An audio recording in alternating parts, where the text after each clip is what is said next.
മിശിഹായിക്ക് സ്തുതിയായിരിക്കട്ടെ. ഹല്ലേലൂയ. കുഞ്ഞുങ്ങളെ ഹല്ലേലൂയ. Praise the Lord. പ്രിയമുള്ള സഹോദരങ്ങളെ, വിഭൂതി തിരുനാൾ വിശുദ്ധ ബലി അർപ്പണം കഴിഞ്ഞു. കുരിശൊന്നും മാഞ്ഞു പോയിട്ടില്ല. അപ്പോൾ അത് കഴിഞ്ഞ് നിങ്ങൾക്ക് വേഗം ഉടനെ ഒരു ടോക്ക് എടുക്കുകയാണ് കേട്ടോ. കുഞ്ഞുങ്ങളെ, ആ കുരിശൊക്കെ അതൊക്കെ പപ്പയോടും മമ്മയോടും ചോദിച്ച് മനസ്സിലാക്കണം എന്തിനാണ് അങ്ങനെ കുരിശ് വരയ്ക്കുന്നതെന്ന് കേട്ടോ. ഹല്ലേലൂയ. പ്രിയമുള്ള സഹോദരങ്ങൾ, നമ്മൾ ഈ വലിയ നോമ്പിലേക്ക് പ്രവേശിക്കുമ്പോൾ നമ്മൾ ഇന്നലെ പേത്രത്തെയൊക്കെ നന്നായിട്ട് ആഘോഷിച്ച് കാണും. പക്ഷേ നമുക്ക് എന്തെങ്കിലും വിഷയത്തിൽ നമുക്ക് നോമ്പെടുക്കണം കേട്ടോ.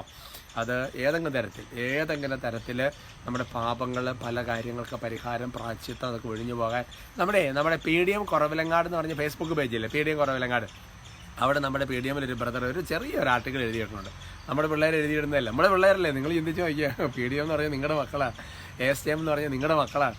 അപ്പോൾ അതുകൊണ്ട് ആ കുട്ടികൾ നിങ്ങൾ ASTMൻ്റെ പിന്നെ നിങ്ങൾ യൂട്യൂബിലൊക്കെ അവരുടെ ശുശ്രൂഷ കാണുന്നുണ്ടെന്ന് എനിക്കറിയാം.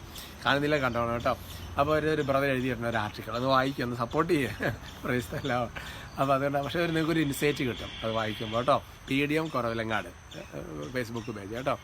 അതൊക്കെ ഒന്ന് വായിക്കുകയൊക്കെ ചെയ്യുന്നതല്ല. നല്ല ഒരു നോമ്പുകാലം, ഒരു കൃപയും നമുക്കുണ്ട്. എന്തെങ്കിലുമൊക്കെ ചില പ്രവൃത്തികളൊക്കെ വേണ്ടാന്ന് വെച്ച് അത് പിന്നെ ഭക്ഷണ പദാർത്ഥങ്ങൾ മാത്രമല്ല, പല മേഖലകളിൽ എന്തെങ്കിലും നോമ്പെടുത്ത് നമ്മുടെ സ്വഭാവത്തിലൊരു വ്യത്യാസം വരുത്തണം.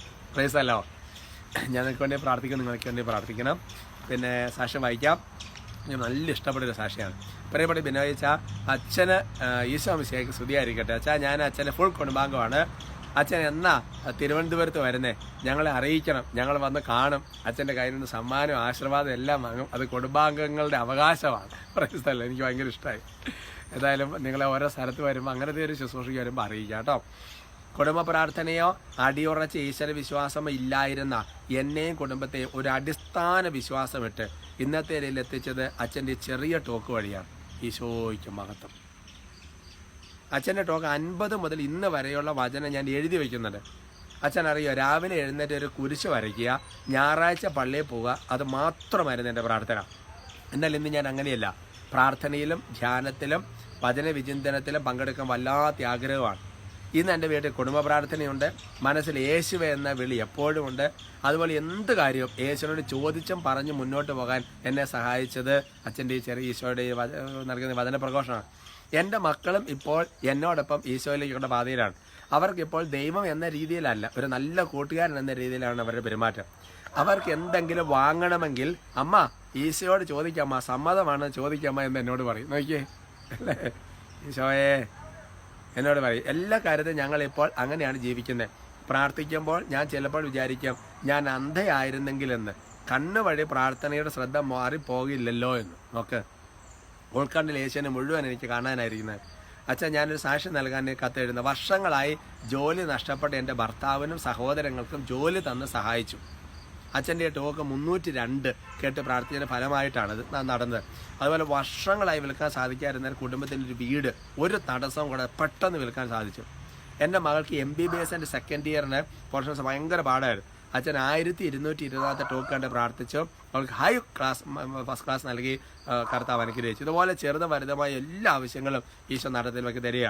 എനിക്ക് കടബാധ്യത, പക്ഷേ എനിക്ക് അതിനകത്തൊരു ടെൻഷനൊന്നുമില്ല. കാരണം എന്താണെന്ന് വെച്ച് കഴിഞ്ഞാൽ ഇതിൻ്റെ എല്ലാത്തിൻ്റെയും അധിപനായ ഈശോയ്ക്ക് അത് തീർക്കാൻ ഒരു നിമിഷം പോരെ എന്ന ഉറച്ച വിശ്വാസം എനിക്കുണ്ട്. എൻ്റെ കർത്താവ് ഓരോ മാസവും ഒരു പ്രയാസവും കൂടാതെ ഞങ്ങളെ നടത്തുന്നു. എങ്ങനെയാണെന്ന് അറിയത്തില്ല, എല്ലാം സമാധാനപരമായിട്ട് പോകുന്നു.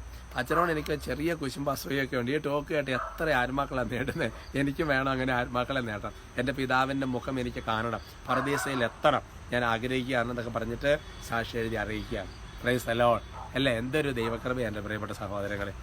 അപ്പോൾ അതുകൊണ്ട് നിങ്ങളിങ്ങനെ സാക്ഷ്യങ്ങളെല്ലാം എഴുതിയാക്കി. ഞാൻ അഡ്രസ്സിൻ്റെ കാര്യം പറഞ്ഞായിരുന്നല്ലോ, അത് ഞാൻ ഇന്നോ നാളെയായിട്ട് ഇടാം കേട്ടോ. പിന്നെ നിങ്ങൾക്ക് അഡ്രസ്സ് ഇതേപോലെ ഇങ്ങനെ എഴുതി അയക്കാൻ കുറച്ചുകൂടെ സൗകര്യമാണ്. അഡ്രസ്സ് ഇടാം. മെയിൽ അയച്ചാലും കുഴപ്പമില്ല, ചിലപ്പോൾ ക്ലാരിറ്റി ഒക്കെ കിട്ടാതെ. അതുകൊണ്ടാണ്. നോക്കിയേ, സാക്ഷി നോക്കിയേ. അപ്പോൾ നമ്മൾ ഞാൻ വിചാരിക്കുകയാണ് ശരിക്കും ഇങ്ങനെ ടോക്കിന് എത്രയോ നന്മയാണ്. ഇങ്ങനെ എത്രയോ കുടുംബങ്ങൾ വിശ്വാസം. ഇപ്പം നിങ്ങൾക്ക് വിശ്വാസത്തിലും കൃപയിലേക്കൊക്കെ വളരാൻ പറ്റും. അങ്ങനത്തെ സാക്ഷ്യങ്ങൾ നിങ്ങൾ എഴുതിയിടണം കേട്ടോ. ഹല്ലേലൂയ. പ്രിയമുള്ള സഹോദരങ്ങൾ, ഇന്നത്തെ നമ്മുടെ വിഷയം ലൂക്ക 7:30 ഹോസ്പിറ്റൽ ലൂക്ക് ചാപ്റ്റർ 7:30. അവിടെ വചനം വെളിപ്പെടുന്നത് ഇങ്ങനെയാണ്. ഒരു ചോദ്യമാണ്, ചെയ്യുന്നതെല്ലാം ദൈവഹിതമാണോ? ഹല്ലേലൂയ. എൻ്റെ പ്രിയപ്പെട്ട സഹോദരങ്ങളെ, ദൈവഹിതമാണെന്ന് നമ്മൾ വിചാരിച്ച് ചെയ്യുന്ന പല കാര്യങ്ങളും ചിലപ്പോൾ ദൈവഹിതമാകണമെന്നില്ല. ലൂക്കയുടെ 7:30 വചനം വെളിപ്പിക്കുകയാണ്, ഫരിസേരും നിയമജ്ഞരുമാകട്ടെ യോഹന്നാന്റെ ജ്ഞാനസ്നാനം സ്വീകരിക്കാതെ തങ്ങളെ പറ്റിയുള്ള ദൈവഹിതം നിരസിച്ച് കളഞ്ഞു. പ്രൈസ് ദി ലോർഡ് എന്ന് പറഞ്ഞാൽ അതിന്റെ അർത്ഥം എന്നാ? അതായത് ശരിക്കും പറഞ്ഞാൽ ഈ ഫരിസേരും നിയമജ്ഞരും പോയിട്ട് സ്നാപക യോഹന്നാൻ നൽകുന്ന സ്നാനം സ്വീകരിക്കുക എന്നുള്ളതായിരുന്നു ദൈവത്തിന്റെ ഹിതം അവരെ കുറിച്ച്. അവരെന്നാ വിചാരിച്ചത്? ഈ യോഹന്നാന്റെ സ്നാനം സ്വീകരിക്കാതിരിക്കുന്നതാണ് ദൈവഹിതമെന്ന് വിചാരിച്ചുകൊണ്ട് അവരെ സ്നാനം സ്വീകരിക്കാതിരുന്നു. അവസാനം ഈശോ വിധി തീർപ്പിൽ പറയുക, ദൈവഹിതമാണെന്ന് വിചാരിച്ച് നമ്മൾ ചെയ്യുന്ന പലതും ദൈവഹിതമല്ല. ഇനി ന്യായവിധിയിൽ ഇതല്ലേ സംഭവിക്കാൻ വേണ്ടി പോകുന്നത് അല്ലേ? നമ്മൾ ദൈവഹിതമാണെന്ന് വിചാരിച്ച് ചെയ്യുന്ന പല കാര്യങ്ങളും ചിലപ്പോൾ ദൈവഹിതമല്ലാതായി മാറാം. അപ്പം അതുകൊണ്ട് അത്ര ശ്രദ്ധ വേണം. എങ്ങനെയാണ് ദൈവഹിതം മനസ്സിലാക്കുന്നത്? ഞാൻ അഭിഷേകത്തിൽ പണ്ട് പറഞ്ഞിട്ടുണ്ട്, ഒരു എപ്പിസോഡുണ്ട്, ദൈവഹിതം എങ്ങനെ മനസ്സിലാക്കാൻ പറ്റുമെന്നുള്ളത്. ആ ദൈവഹിതം മനസ്സിലാക്കണമെന്നുണ്ടെങ്കിൽ ആദ്യം നമ്മൾ ഒരുപാട് വചനത്തിലേക്ക് വരണം, പ്രാർത്ഥനയിലേക്ക് വരണം. അപ്പോൾ വചനത്തിലേക്കും പ്രാർത്ഥനയിലേക്ക് വരുമ്പോൾ നമ്മുടെ ഉള്ളിൽ വചനത്തിനനുസരമായി പരിശുദ്ധാത്മാവ് ഇങ്ങനെ ഓരോ കാര്യങ്ങൾക്കും നിർദ്ദേശങ്ങൾ തന്നുകൊണ്ടിരിക്കും അല്ലേ? അധികാരികളിലൂടെ വരുന്നതിന് ഒരു ദൈവഹിതമുണ്ട്. അങ്ങനെ ഒരുപാട് കാര്യങ്ങൾ നമ്മുടെ മനസ്സിൽ വന്നാലാണ് ദൈവഹിതം നമുക്ക് മനസ്സിലാക്കാൻ വേണ്ടി പറ്റുള്ളൂ. അതുകൊണ്ട് തന്നെ പ്രിയപ്പെട്ട സഹോദരങ്ങൾ, എപ്പോഴും നമ്മൾക്കൊരു ഇപ്പം ഈ സാക്ഷ്യത്തെ കേട്ടതില്ലേ, ആ പിള്ളേര് ചോദിക്കാൻ, അമ്മേ ഈശോയ്ക്ക് ഇഷ്ടമാണെന്ന് ചോദിക്കുക. അങ്ങനെ ചോദിക്കണം. അങ്ങനെയാണ് ദൈവഹിതം നമ്മൾ മനസ്സിലാക്കാൻ വേണ്ടിയിട്ട് അല്ലേ? അപ്പോൾ പ്രാർത്ഥനയിലൂടെയാണ് ഇതെല്ലാം നമുക്ക് മനസ്സിലാക്കാൻ പറ്റുന്നത്, വചനത്തിലൂടെയാണ് മനസ്സിലാക്കാൻ പറ്റുന്നത്, സഭയിലൂടെയാണ് മനസ്സിലാക്കാൻ വേണ്ടി പറ്റുന്നത്. അങ്ങനെ മുന്നോട്ട് പോകണം കേട്ടോ എൻ്റെ സഹോദരങ്ങളെ. ഹല്ലേലൂയ. ഈ നോമ്പുകാരെ നമുക്ക് നന്നായിട്ട് നോമ്പൊക്കെ എടുത്ത് പ്രാർത്ഥിച്ച് കയറി വരണം, ഒപ്പത്തിനൊപ്പം പോകണം. Praise the Lord. നമുക്ക് ഒരുമിച്ച് സ്തുതിക്കാം. ഇവിടെ PDM കുറവിലങ്ങാട് ഫേസ്ബുക്ക് പേജ് അത് കയറി നോക്കുന്ന കാര്യം മറക്കണ്ട കേട്ടോ. സ്തുതിക്കാം. Hallelujah, hallelujah, hallelujah, hallelujah. യേശുവേ ആരാധന, ഞങ്ങൾ അങ്ങേ സ്തുതിക്കുന്നു, നന്ദി പറയുന്നു, മഹത്വപ്പെടുത്തുന്നു. കർത്താവേ, ഈ ഒരു നോമ്പുകാലം കുർബാന ഞങ്ങൾ പ്രാർത്ഥിക്കുന്നത് ഫലദായകമായി തീരട്ടെ കർത്താവേ.